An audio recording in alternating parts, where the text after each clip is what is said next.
এটা ছিল আয়ুক্তার 5th নাম্বার বার্থডে। তো ওটাতে আমাদের প্ল্যান ছিল যে ছোটো মোটো করে করব, কিন্তু আয়ুক্তার সমস্ত ফেভারিট রান্না আমি রান্না করেছিলাম, যেহেতু আয়ুক্তা ওদিনকা খুব ভালোভাবে খেতে পারে। তো এটা ছিল দুপুরের মেনু।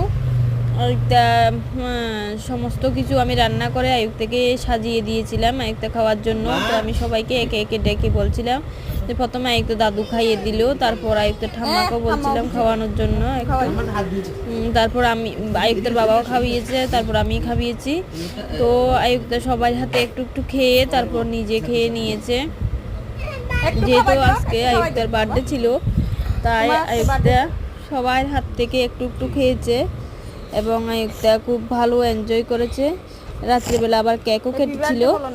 এটা ছিল আয়ুক্তার 5th number birthday. Happy birthday to you Ayukta again.